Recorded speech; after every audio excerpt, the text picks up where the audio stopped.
Good day to you, my friend, and welcome to the newest episode of Polite Talk Podcast. This is your host, Bobby Polite. What's up, baby?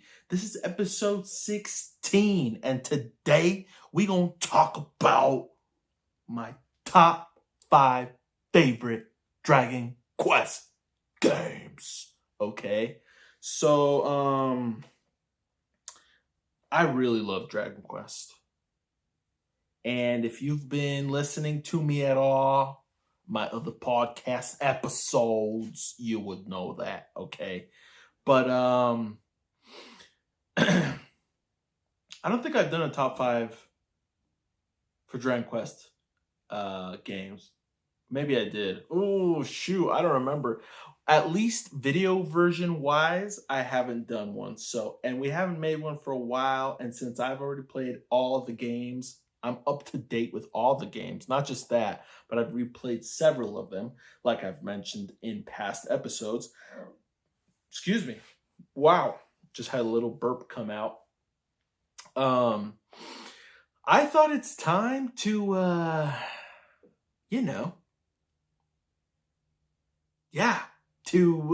don't know, either remake this video or make it for the first time. Who cares?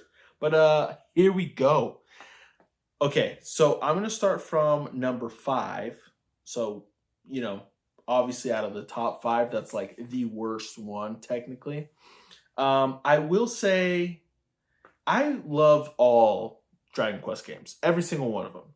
And for example, I know that number 2, Dragon Quest 2, gets a lot of crap, especially because of the ridiculous curve of difficulty at the end, in the last stretch of the game. But I will say, so I've played it in mobile and I've also played it in the GBA version, and I loved the GBA version. Mostly because the graphics, I love the graphics much better. Anyways, so let's get back to the topic. Top 5 Dragon Quest games. All right, let's start with number 5. So, Dragon Quest 8. Journey of the, I forgot what it's called. The Cursed King, something like that. I really love that game. It's a fantastic game. And what I love the most about Dragon Quest 8 is by far the characters. Now, the game itself is very entertaining. The story is appealing. But the strongest thing about the game itself are the characters, especially my boy Yangus. I mean, Yangus is the star of the freaking game, dude. He is freaking hilarious, especially him and the king, little ogre king. Their banter is so hilarious. Basically, anytime Yangus speaks, it's just gold, absolute gold. Yeah, I mean, Jessica's all right. I mean, we all know why everybody loves her, for 2 reasons. Her chest. Anyways, and her character is decent. It's a decent character. I like her. She's very strong. She's very hard-headed and strong. In her personality is very strong, at least. I mean, her as a character as well. She's incredibly powerful, especially when you have her at high freaking, tension, and you do a freaking kafrizz. Jeez, bro. Right now, I'm replaying Dragon Quest 8, and right now, I would say my favorite spell to use with her is Boom. I really love the bang, boom, and kaboom line of spells. So anyway, so yeah, but Angelo as well is a good character. Every character's got a lot of depth. But again, Yangus is by far the best one. And in terms of negatives, I mean, again, I love the game itself, but the reason why it's not higher on the list is because I'm not gonna lie, the pacing for me personally is kind of slow. Um, yeah, it's just a little slow, and it's kind of hard to play today, you know. I have a very limited amount of time to play games, and it's just a little slow paced. I mean, even the running animation, like when the character's running in the overworld, is slow. You know what I mean? Um, yeah, I mean the world is gorgeous as well. The world is gorgeous. The monsters are great. You know, everything is gorgeous, and the story's like I said, the story's great as well. It's good. It's a good story. I love the voice acting. I gotta say, I love the voice acting. I know people complain and say that the PS2 version, the voice acting, they prefer that compared to the newer voice acting. I haven't played the PS2 version. I have heard some clips and stuff. I don't really care, to be honest. But yeah, the game's great. The game's great. Let's just say that. Let's end there, because if not, this episode's going to be way too long. So, Dragon Quest 8 on the number 5 slot. The number 4 slot, okay, goes to Dragon Quest 9, Sentinels of the Starry Skies, something like that. Okay, that game, it was a lot of fun. It was very, very, very fun. I absolutely enjoyed that game. In terms of the story, it's an okay story. It's not the best Dragon Quest story, mostly because, you know, the character themselves and the party are all really, um, you just create them. But I actually really liked that. But obviously, because of that, the story kind of suffers, because you're not, you know, very important. You know, compared to Dragon Quest 8, which you don't even find out later on how important you are, or how strong you are, the main character. In Dragon Quest 9, I mean, you're still important, but like, you know, and your companions, especially your companions, like, it's just not, there's just not a lot of camaraderie, or like, you know, like group, togetherness. I don't even know what the word is I'm looking for right now, but there's just not a lot of, you're just not emotionally invested in your characters because you created them yourselves, you know. You kind of are, because you obviously kind of like created them to appear like your, you know, your family or your friends or loved ones, whatever, but um it's still not as a deep bond as, like, for example, Dragon Quest 5 characters or Dragon Quest 8 characters, because those characters are, you're seeing everything about them the whole time. You're learning about them. You're seeing at them at their lows and their highs, and it's different. But I mean, you could say that's a negative, but I don't see it as a huge negative. I will say, I mean, it makes it so you're not fully invested in the characters as much as, like, you're okay. Basically, the best thing about the game, I'm just gonna go straight to that, um, is the graphic. I love the graphics. I think the graphics are amazing. For a DS game, they're amazing. And the gameplay. I think, to be honest, out of all the Dragon Quest games, Dragon Quest Nine's like gameplay is probably my favorite. Like, it's just, it feels so good.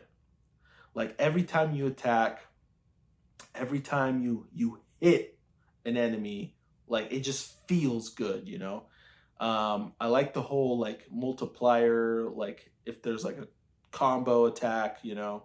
I like the camera is just kind of very dynamic. It moves around a bit, quite a bit. I really like the gameplay. It's the turn-based battles are like much more entertaining because of it, I feel like.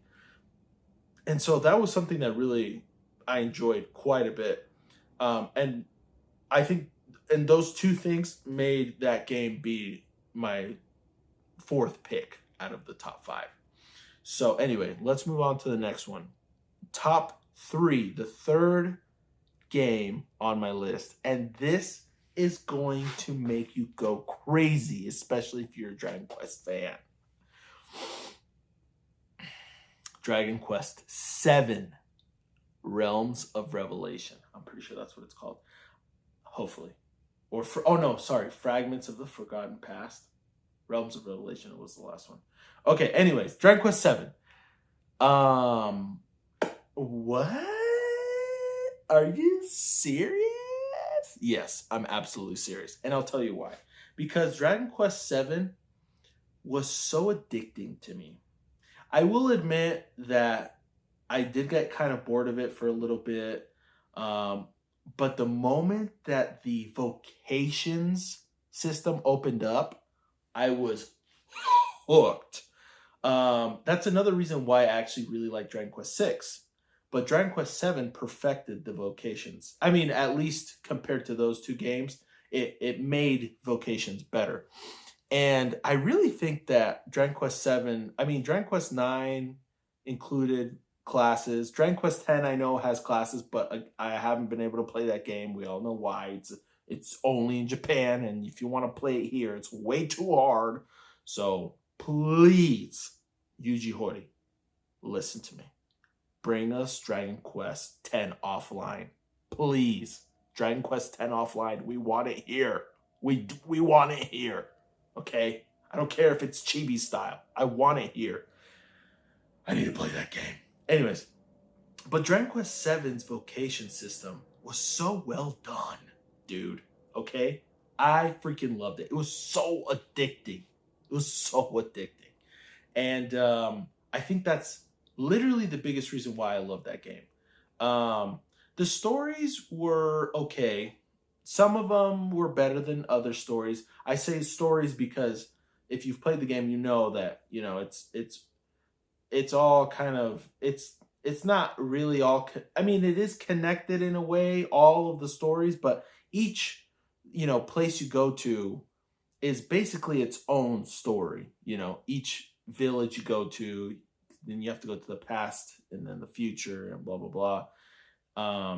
But yeah, it's like its own story, basically, each place you go to, which is okay. Like I said, there's some places that have better storylines than others, but it makes the game, it really draws out the game. It's horribly paced, I will say. It's like terribly paced. Mostly because the game itself is so freaking long. But honestly, I actually freaking enjoyed it. I enjoyed the crap out of grinding my vocations, and it was fantastic. I enjoyed it. Like I said, it was slow to start, but once I really got into it, I got freaking hooked, bro. So I actually really enjoyed that game. So yeah, that's my number 3 pick on the list, Dragon Quest 7. What's my number 2, you ask? Let me tell ya. It is Dragon Quest 5. Hands of the Heavenly Bride, something like that. I can't believe I forgot all the freaking titles of these games. But yeah, Dragon Quest 5. Okay, so the reasons why I love this game, and it's on my second favorite of all the Dragon Quest games, is for the story and the replayability. Dragon Quest V is like universally one of basically top 3 favorite games of any Dragon Quest lover.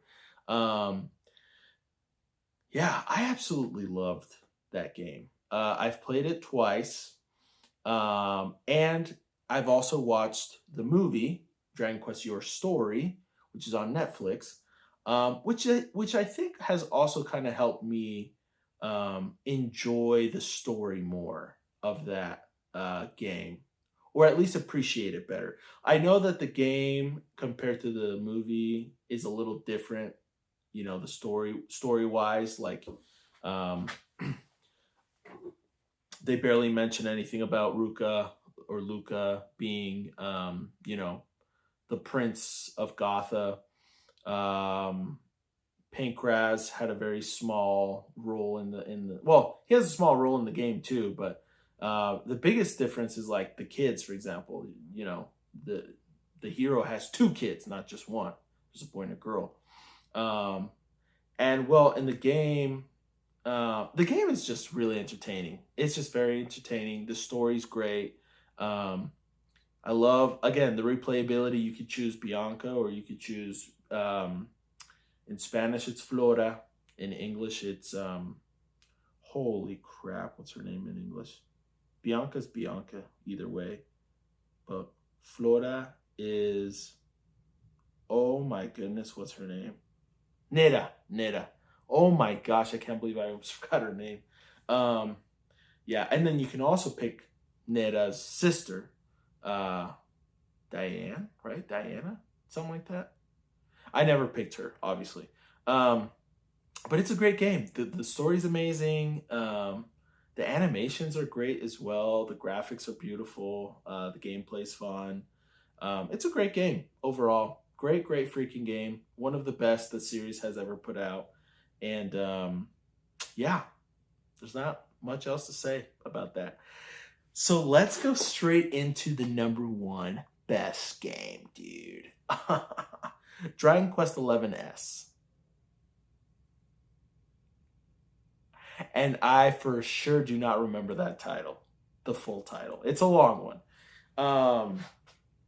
Okay, Dragon Quest XI-S. It's my number 1 favorite Dragon Quest game. Why? Because literally everything. The graphics, the characters, the gameplay, the story. I mean, the replayability. This game is amazing. The characters are so much fun. Like, the moment you think you forgot about one, let's say Eric, Eric becomes your best boy from the get-go. But then you kind of forget about him. But then he comes back and he's even better than before. Then you meet his sister and you're like, bro, I love this guy so much. And at the end, he becomes Super Saiyan and he's awesome. And Sylvando, oh my gosh, that guy is the best character in all of video games. Sylvando is the pride and joy of my heart from playing that game. I absolutely love Sylvando, man. He's so freaking funny. He is such a great character. Oh my gosh. I mean, he's basically the actual hero of the story. Let's be real. Sylvando is our boy, okay? My boy. Freaking love that guy. Yeah, and then Martina or Jade, honestly, she's probably the most boring of the characters. She's the classic, sexy character, but also she's like your older sister, kind of, and she's just kind of boring, to be honest. I liked Serena. And I liked Serena a lot. She was enjoyable. Veronica was fun. But I mean, Sylvando was just the best. Rab was fun too. I liked Rab. I love Rab with his freaking Oogler's Digest problem, his little porn problem, which is hilarious. He's got freaking the magazine that just slips out a couple times in the game, and it's just hilarious. And the funny thing too was freaking Hendrik. Every time he saw his magazine slip out, he's like, he knew like the edition it was from what catalog or whatever. Like, he's just like, oh my gosh, that's the spring edition of the whatever catalog, which is hilarious because Hendrik is like this righteous justice, like warrior hero, king, and he also loves freaking Oogler's Digest, which is hilarious, bro. Dude, the story was amazing. That game's story was just fantastic. And that's the thing, it's like the first act of the game, it's like you think the game is over, and then like that's the story and that's it. But damn, bro, then Act 2 happens, and then Act 3 happens, and then you find out the real actual boss, and then you find out what is going on, and then it's just freaking amazing. And the game is so great as well because it's literally suited for all kinds of different Dragon Quest fans. Like the more casual fan that just wants to play for the story.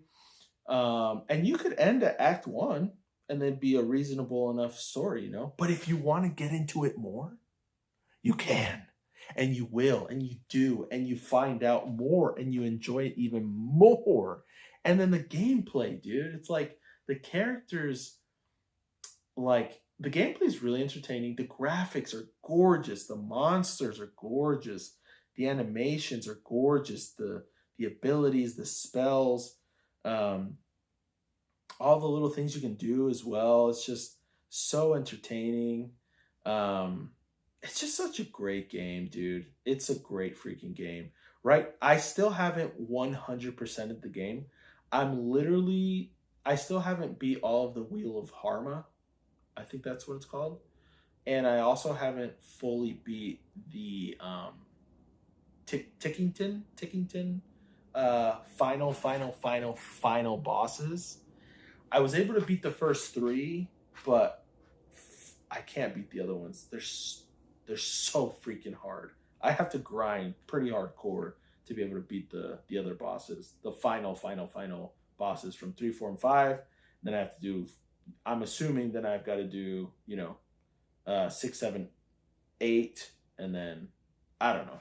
But my goal is to beat everything. I want to 100% the game completely. And let me just say, this is a little bit of a spoiler, especially for you guys that haven't made it to that point.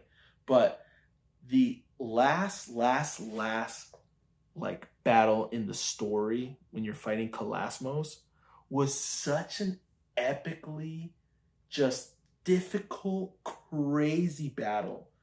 Like, dude, it's like at first you can get away with the game just by kind of playing around and learning better spells and this and that. But dude, by the end of it, by Act 2, especially Act 3, you need to learn how to use your party, bro. You need to learn who works well with who, the items. You need to have the correct items. You need to have freaking a ton of items. You need to have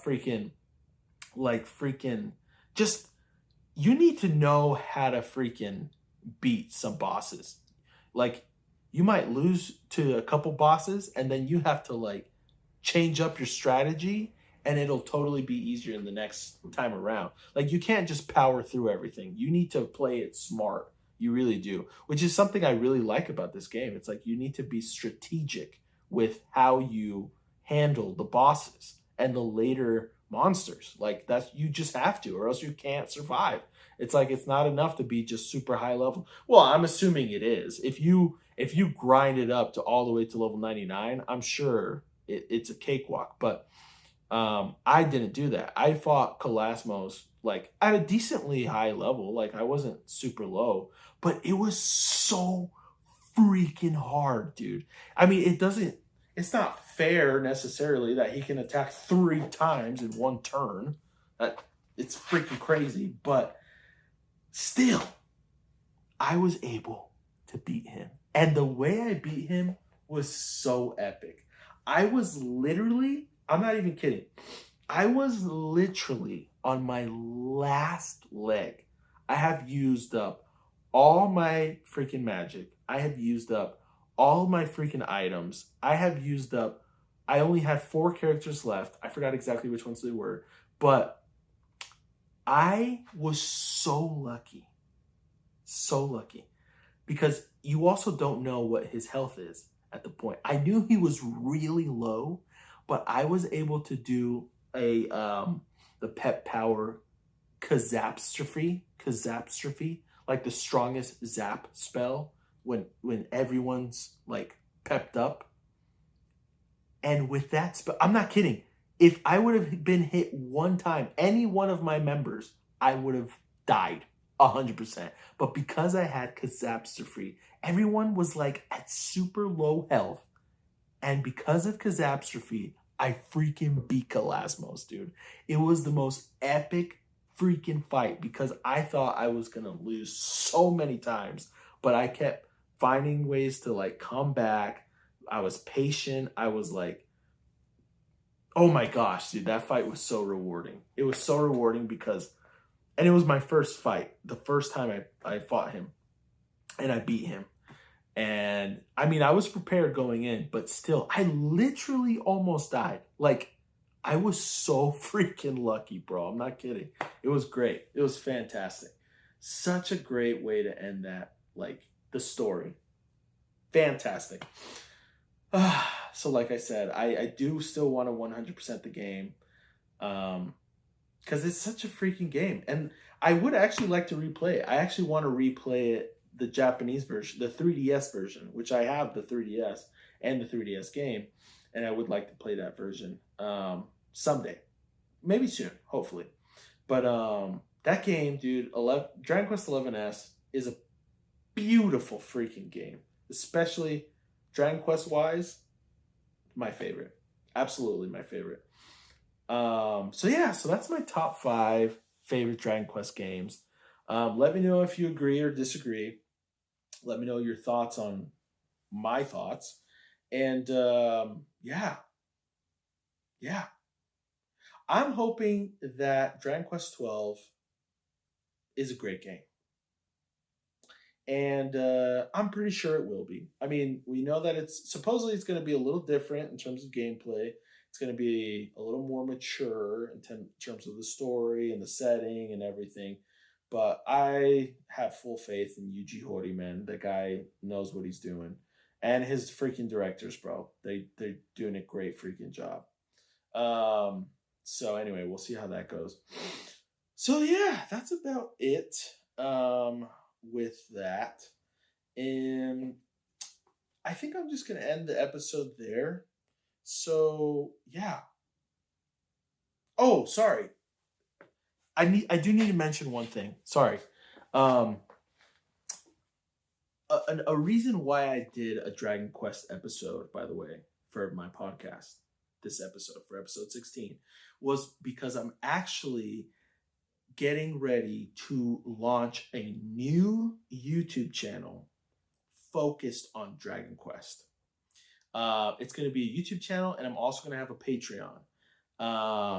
If you're interested, I would love for you guys to join me. Basically, it's going to be focused on Dragon Quest Dai for a while, but I'm going to be reviewing Dragon Quest Dai manga. Each chapter, I will be reviewing each chapter, and I'll also be reviewing each anime episode of the series, the new one that came out just last year. Oh, 2 years ago now? It might be 2 years now that I think about it. And I will also be doing like a quick review of the current episodes that are going on every week. Like a YouTube short. And then on the Patreon, I'm actually going to be recording and uploading my reactions to every episode. Now, I am starting from episode 1. So that I know that sounds like it might not be appealing, but if you're interested, I'd totally love for you guys to join. But anyways, my channel is called Dragon Quest Papi. My editor, if you'd be so kind to show the logo of that channel. But yeah, Dragon Quest Papi. And that, it's not going to be up for another week or two, but I will mention it on next week's episode as well. But it should be up by in a week or two. Anyways, that's basically all I wanted to say. So thank you guys for watching this video. Thank you guys for listening to this podcast episode on whatever services you're listening to me on or watching me on. I appreciate you, and we will see you guys next week. Do not forget to like and subscribe if you're watching on YouTube, or follow me for more content on whatever, podcast app you're listening to me on. All right, guys. We'll see you guys next time. Peace.